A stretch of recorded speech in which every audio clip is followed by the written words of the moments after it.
मैं इस देश का नागरिक हूँ। मैंने 60 साल तक इस देश की रोटी खाई है। वो रोटी जो किसानों ने बना के दी थी, पैदा उन्होंने किया था अनाज, वरना मैं रोटी कहाँ से बनाता? मेरे घर वाले रोटी कहाँ से बनाते अगर किसान अनाज पैदा नहीं करता? तो मेरा तो सारा कर्जा उस देश पे है जिस देश ने मुझे रख के पाला, जिस देश ने मुझे इधर की रोटी खिलाई।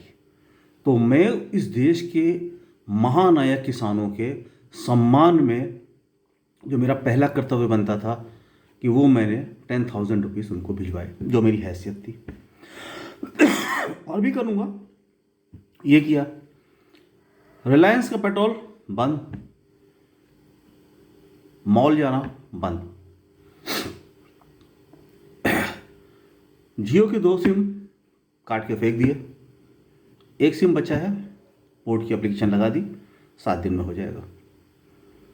मेरे देश के प्रति जो कर्तव्य था वो मैंने किया और ये बोलता रहूँगा, अपना धर्म निभाता रहूँगा, क्योंकि मैं अपने देश के किसानों के साथ हूँ। किसानों को कृषि बिल नहीं चाहिए, किसी बाप की हिम्मत नहीं है कि वो उसको दे दे।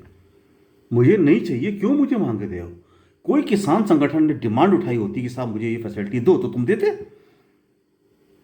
जब ही लोगों के पूंजीपतियों के गोडाउन में के खड़े हो गया अनाज भरने के लिए, तो बिल ले आए ताकि वो सारा सामान खरीद के गोडाउन में 50 रुपये किलो। अभी किसी ने सोचा था 50 रुपये किलो आलू मिलेगा, 80 रुपये किलो प्याज और टमाटर मिलेंगे? अरे साहब, ये इस देश की जनता को मारने की साजिश है। यहाँ लोग भुखमरी से मर जाएंगे। अगर ये बिल आ गया, कौन खरीदेगा किसान का अनाज? जिसके पास ज़्यादा पैसा वो ज़्यादा खरीद लेगा और खरीद के अपना गोदाम भर देगा। प्रचार करेगा मैंने तो साहब एमएसपी से भी ज़्यादा दे दिया। वही होगा जो जियो शुरू में फ्री, आज इनकमिंग भी आपकी बंद हो गई, जबकि इनकमिंग कभी बंद नहीं होती थी। इनका तो धंधा यही है, शुरू में फ्री में बांटते हैं, छोटे प्लेयर को ख़त्म कर देते हैं, उसके बाद सब कुछ छीट के जितना भी खर्च किया है सब वापस ले लेते हैं। इनका यही काम है। तो मैं तो अपने देश के साथ हूँ, मेरा देश पहले है। मेरे देश में भ्रष्टाचार था 5%, 10%, 20% भ्रष्टाचार तो था, 80% तो ईमानदारी थी। आज 120% भ्रष्टाचार हो गया, पूरे देश को लूट गया, पूरा देश बर्बाद हो गया। मुझे एक चीज़ बताओ, 100 रुपये का पेट्रोल डलवाते हो, कार्ड से पेमेंट करते हो, रसीद लेते हो ना? रसीद लेते हो। तो मैं जब ईवीएम से वोटिंग करता हूँ तो मेरी रसीद क्यों नहीं आती? क्या पता वो किसके पास वोट किया है? अरे पढ़े लिखे लोग हो, जाहिलों जैसा काम क्यों करते हो? तुम्हें तो बहुत पहले इसको बैन कर देना चाहिए था, बाइकआउट कर देना चाहिए था। देखो, पार्टियों से तो तुम उम्मीद मत रखो, आज के देश की जनता, वो कोई भी पार्टी हो, क्योंकि हर पार्टी ने की है चोरी, भ्रष्टाचार। उनका निकाल लिया गया है काला चिट्ठा, उनको किया जा रहा है ब्लैकमेल। किसी की माई के लाल की हिम्मत नहीं कि कोई भी पार्टी बोलेगी। अब देश मर रहा है तो किसान को अपने साथ, पूरे देश को साथ में खड़ा होना पड़ेगा। देखो, हर पार्टी ने कमा लिया, हर पार्टी के हर नेता ने कमा लिया, सब अमीर बने बैठे हैं, बिजनेसमैन अमीर है, उनको कोई फर्क पड़ने वाला नहीं है। जो देश की गरीब जनता, जो 50 करोड़, 60 करोड़, 70 करोड़ जो गरीब जनता है, वो आने वाले समय में भुखमरी से मर जाएगी। आपकी हालत सोमालिया जैसी, आपकी हालत अफ्रीकन जैसी कंट्री की हो जाएगी। कोई आपको पूछने वाला नहीं होगा और आप भूख से मरते हुए इन्हीं अमीरों की गुलामी करोगे 10-10 रुपए के लिए। ये जो कांग्रेस ने तुम्हें रईसी भरा जीवन दिया था तो उसकी वैल्यू नहीं करते थे कि भ्रष्टाचार है। मेरे को कोई माइकल लाल बता दे, कांग्रेस भ्रष्टाचार थी ना? सबने बोला कांग्रेस भ्रष्टाचार है, कांग्रेस भ्रष्टाचारी लोग थे, तो किसी को गिरफ्तार क्यों नहीं किया आज तक का? अकाउंट उसका प्रूफ क्यों नहीं हुआ? बेईमान थे तो प्रूफ क्यों नहीं हुआ? तुम जो काला धन ला रहे थे वो कहाँ चला गया? पेट्रोल जो 35 रुपये होने वाला था वो कहाँ चला गया? बिचौलिए जो हटने वाले थे वो कहाँ से आ गए? वो तो पूरा बिचौलिए बोले हटाएंगे और बिचौलियों को ही पूरा दे दिया। और अंतर्राष्ट्रीय साजिश है। विदेशी लोग आपको टेक ओवर करेंगे, कहने के लिए आपकी एक देशी कंपनी आपको टेक ओवर करेगी, उसके पीछे विदेशी कंपनी होगी जो उसको टेक ओवर करेगी, और अल्टीमेटली ईस्ट इंडियन कंपनी। फिर 700 साल तक मुगलों के और 300 साल तक अंग्रेजों को गुलाम रहना चाहते हो क्या? फिर तो अपने बच्चों की ज़िंदगी बर्बाद करना चाहते हो क्या? नहीं तो उन किसानों के साथ जाके खड़े हो जाओ, इतना पैसा दो उनको कि वो 100 साल तक वहीं पे खड़े रहें, अगर किसी ने नहीं माना तो। क्या मांग रहे हैं यार? मेरे देश को मत बेचो, यही तो मांग रहे हैं। नहीं देश चलाना आता है छोड़ दो, किसान में नहीं चला पाता छोड़ दो। और मैं एक चीज़ बताऊँ, जिस लेवल की लूट मची हुई है उससे यही लगता है या तो देश के टुकड़े करके ये पूंजीपति अपना अलग देश बना लेंगे, या ये एक रात सब जहाज लेके उड़ जाएंगे और अपना नया देश बना लेंगे, आयरलैंड खरीद के कोई नया देश बना लेंगे, तुम सब जीरो पे, तुम्हें भंगी बना के चले जाएंगे। लूट का सिलसिला जो आपका केबल 125 रुपये का केबल में आप 199 चैनल देखते थे, आज 500 रुपये में आपको 50 चैनल भी देखने को नहीं मिलते। वहाँ की ज़बरदस्ती से हुआ, जीएसटी आया, नोटबंदी आया, बैंकों के थ्रू पैसा लूटा गया। कहाँ कहाँ से नहीं लूटा जा रहा पैसा, जितनी जगह हो सके वो लूट लो पैसा। रोजाना आपके एक खंजर है आपके सीने पे घुस डाला जा रहा है। तो साहब इसलिए दिक्कत है, मत बेचो हमारी ऑर्गेनाइजेशंस, रोजगार दे दो, फिर वैसे देश को खुशहाल बना दो जैसे देश चलता था पहले। किससे तुमको बोला, कुछ बोला तुमको? जैसे पहले चल रहा था वैसे चलने दो। नहीं अच्छा कर सकते हो, अच्छे दिन नहीं ला सकते, छोड़ दो, बुरे दिन तो मत लाओ। जैसे चल रहा था वैसे भी चलने देते तो भी कोई तुमको कुछ नहीं कहता। ठीक है, दूसरे की गर्दन काटोगे और दूसरा चुपचाप कटवा लेगा, ऐसा तो भैया बहुत गलती सोचा तुमने। ये तो कायरों का देश है, पहले भी कभी नहीं उठ के खड़ा हुआ, आज भी नहीं खड़ा हो रहा था। पहले भी उमाई के लाल जो पंजाबी हैं, सिख हैं, वो खड़े हुए थे, आज भी वही खड़े हैं। और सिख कम्युनिटी कौन सी थी? आपके हिंदू के ही लोग जिन्होंने सिख धर्म को अपना लिया वो सिख बन गए।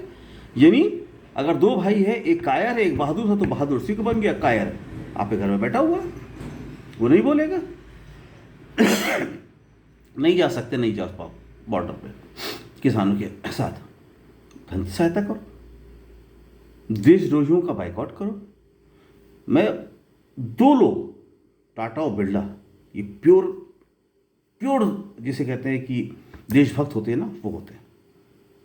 क्योंकि मुझे वो भी समय याद है जब हमारी कंपनी को एल्युमिनियम की सप्लाई आदित्य बिरला की तरफ से बंद हो गई थी।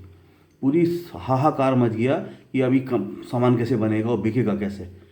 बहुत मुश्किल से जब उनसे एक बार उनके सीनियर से मुलाकात हुई तो उन्होंने बोला कि उस समय कारगिल वार होने वाला था, अंदेशा हो गया था, बॉर्डर पर फौजें भेजी जाने लगी थी अटल बिहारी वाजपेयी के समय में। उस समय टैंकों को बहुत सारी जगह ऐसे गुजरना पड़ता है जहाँ पे उनको नीचे प्लेटफॉर्म की ज़रूरत पड़ती है, और इंस्टेंट प्लेटफॉर्म बना के उसको किया जाता। उसके लिए पूरा जो एल्युमिनियम है उसको सेव कर लिया गया था। हिंडाल्को इंडस्ट्रीज़ ने एल्युमिनियम बेचना बंद कर दिया था, बहुत मतलब 50% रिड्यूस कर दिया था, वो उसको रिजर्व कर लिया था। यानी अपने देश के लिए प्रॉफिट नहीं कमाऊंगा, देश पहले। इसी तरह बजाज, मुझे किसी ने बोला कि बजाज यहाँ की सबसे बड़ी शुगर मिल है। मैंने कहा 18 इतनी बड़ी बड़ी 20 शुगर मिले हैं तो कितना मोलासिस है, कितनी शराब बना सकते, बजाज की शराब नहीं आती क्या? बोले नहीं सब बजाज की शराब नहीं आती। तो मैंने कहा क्यों? क्योंकि साहब जमनालाल बजाज जी जो थे वो गांधी जी के दोस्त थे, उनके शिष्य थे, तो गांधीवादी थे। उन्होंने बोला मैं मोलासिस बेच दूंगा लेकिन खुद शराब नहीं बनाऊंगा। आज वो शराब बनाते तो कितने बड़े लोग होते। बहुत सारे अलग अलग जगह पे अलग अलग इंडस्ट्री में ऐसी चीज़ें देखने को मिलती है कि जो राष्ट्रवादी लोग हैं वो कभी भी मानी नहीं करते। टाटा, रतन टाटा, JRD टाटा, हीरे हैं ये लोग, हीरे। क्या तुम साले गुजरात के व्यापारी हीरे बेचेंगे? हीरे तो ये लोग हैं, इनसे बड़ा हीरा कोहनू हीरा भी इनसे बड़ा हीरा नहीं है। कुमार मंगलम बिरला और ये जो रतन टाटा है और ये लोग जो थे जो हैं, ये हैं असली हीरे देश के। और वो जो नचनिए गवैये जो सदी के महानायक बन के घूमते हैं वो कोई है नहीं। कोई ये फिल्म इंडस्ट्री जरा 5 दिन आके किसानों के साथ बॉर्डर पे सो के दिखा दे रात में, दूसरे दिन सब अकड़ जाएंगे, किसी जान नहीं रह जाएगी किसी के शरीर में।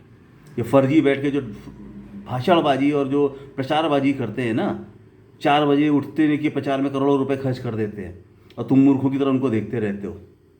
अरे हमारे जैसे किसान तो रोज ही 4 बजे उठता है।